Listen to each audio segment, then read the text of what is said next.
Panorama group, जो सोचता है वो करता है। इसमें आर्टिकल आ रहे हैं कि सबसे ज्यादा पाकिस्तान का एडवांटेज हुआ तो ऐसे में बैक वेंचर और लैंडमार्क का अर्थ बताया जा रहा है, कहा जा रहा है कि जो शेड्यूल कास्ट जो महादलित है उसको इससे फायदा होगा। भाई सबसे पहले तो ये न्यायालय की तरफ से आया हुआ ये आदेश है। मैं कोई भी बात ऐसी नहीं कहूंगा जो कि कंटेम्प्ट ऑफ कोर्ट हो, बट हाँ इस बात पर हम लोग की आपत्ति जरूर है और लोक जनशक्ति पार्टी रामविलास की तरफ से हम लोग सुप्रीम कोर्ट में हम लोग एक पुनर्विचार याचिका भी हम लोग दाखिल करने जा रहे हैं। जिस तरीके से रिजर्वेशन विद इन रिजर्वेशन के प्रावधानों को सुप्रीम कोर्ट के द्वारा दिए जाने की संभावनाएं खोली गई हैं। पहली बात तो जब अनुसूचित जाति की बात आती है, इस बात को मैं स्पष्ट कर दूं कि अनुसूचित जाति में ऐसी जातियां हैं, ऐसी कास्ट को शेड्यूल किया गया है संविधान में जिनका आधार अनटचेबिलिटी रहा है। शेड्यूल कास्ट का आधार कतई और कभी भी शैक्षणिक व्यवस्था नहीं रही, उनका आधार कभी भी आर्थिक नहीं रहा, इसका आधार हमेशा से अनटचेबिलिटी ही रहा है। इसमें हमारे संविधान में ऐसी जातियों को शेड्यूल कास्ट के तहत शेड्यूल किया गया है जो कहीं ना कहीं कभी ना कभी छुआछूत का शिकार रही है। तो ऐसे में रिजर्वेशन विद इन रिजर्वेशन का कंसेप्ट शेड्यूल कास्ट में आ ही नहीं सकता। क्रीमी लेयर का प्रावधान शेड्यूल कास्ट में कभी आ ही नहीं सकता है क्योंकि इसका आधार ही अनटचेबिलिटी रहा है। सुप्रीम कोर्ट के ऑब्जर्वेशंस को मैंने पढ़ा है और उसमें कहीं पर भी अनटचेबिलिटी का जिक्र नहीं किया गया है। भाई आज की तारीख में भी ये उदाहरण हम लोग को देखने को मिलते हैं कि एक दलित समाज से आने वाले युवा को ही घोड़ी पर चढ़ने से रोका जाता है। एक दलित समाज से आने वाले परिवार को मंदिर में प्रवेश करने से रोका जाता है।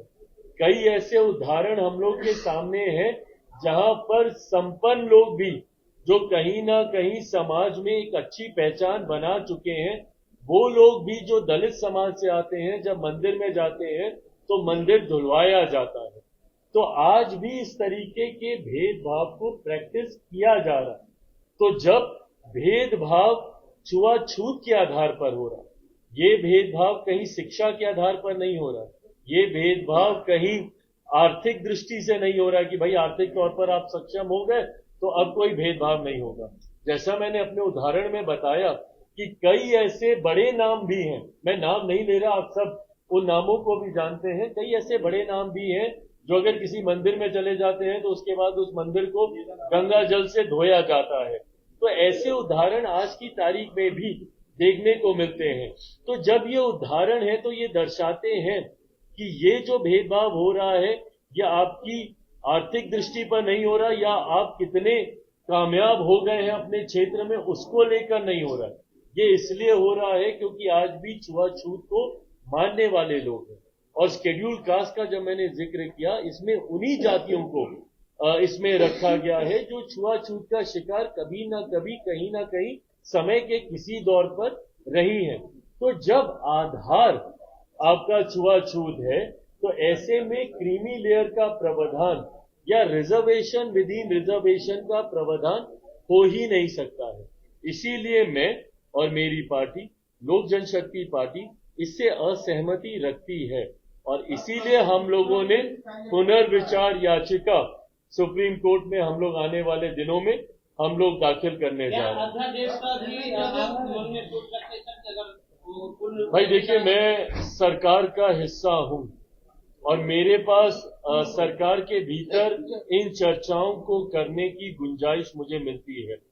कोई अध्यादेश आएगा नहीं आएगा, इस पे कानून बनेगा नहीं बनेगा, जरूर मैं चाहता हूं, पर ये तमाम बातें गठबंधन के भीतर करने की है क्योंकि मैं खुद आज की तारीख में सरकार का हिस्सा हूं। ये गठबंधन के भीतर ये बातें की जाए।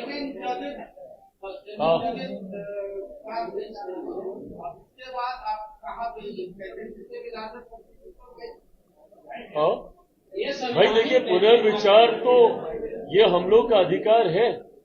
हम लोग किसी भी जजमेंट को लेकर पुनर्विचार के लिए, कोई भी व्यक्ति हो, कोई भी संगठन हो, कोई भी संस्था हो जो उससे सहमति नहीं रख सकती है, ये एक कानूनी अधिकार है हम लोग के पास, जिसका इस्तेमाल हम लोग जरूर करेंगे। ये कास्ट सेंसस के बिना ये हो सकता है क्या? कोटा की बात जो हो रही है, कौन पीछे देखिए, पहली बात तो ये दो विषय ऐसे हैं जिसको आप जोड़कर देख रहे हैं।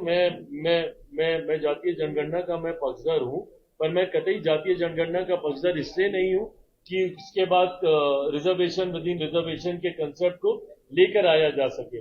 जातीय जनगणना का जहां तक बात रही है, इसकी जरूरत इसलिए हम लोग को है क्योंकि आज की भी तारीख में राज्य सरकार हो या केंद्र सरकार हो, कई ऐसी नीतियां हैं जो जाति के आधार पर ही बनाई जाती हैं, उनको हैंड होल्डिंग प्रोवाइड करने को लेकर, ताकि उन जातियों को मुख्य धारा के साथ जोड़ा जा सके। इस सोच के साथ इन नीतियों को बनाया जाता है। तो ऐसे में सरकार के पास जरूरी है कि उन जातियों के आंकड़े हों जिनके लिए वो नीतियों को बना रहे हैं, ताकि उसी के अनुपात में उस राशि को आवंटित किया जा सके। तो बहरहाल, जहां मैं एक तरफ मैं इस बात का पक्षधर हूं कि सरकारों, कई बार न्यायालय भी आंकड़े मांगते हैं कि फलाना जाति की क्या आबादी है, वो आंकड़े जरूर सरकार के पास होने चाहिए। मैं उसको सार्वजनिक करने का मैं जरूर पक्षधर नहीं हूं, बट हाँ, सरकार की अपनी जानकारी के लिए इन आंकड़ों का होना जरूरी है। तेलंगाना सरकार ने इसको हायर कर लिया है, उन्होंने कहा है कांग्रेस में, यहाँ जिसको तेलंगाना में लागू करें।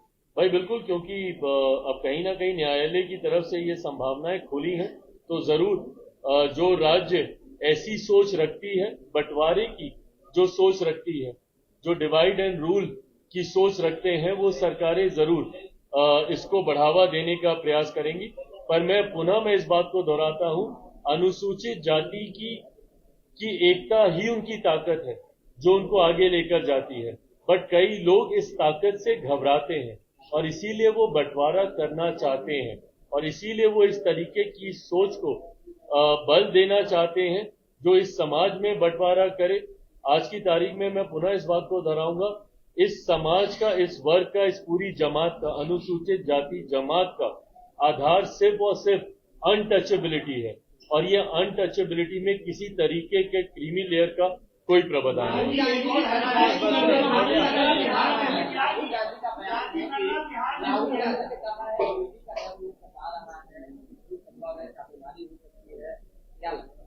भाई अब ये उनकी अपनी सोच हो सकती है।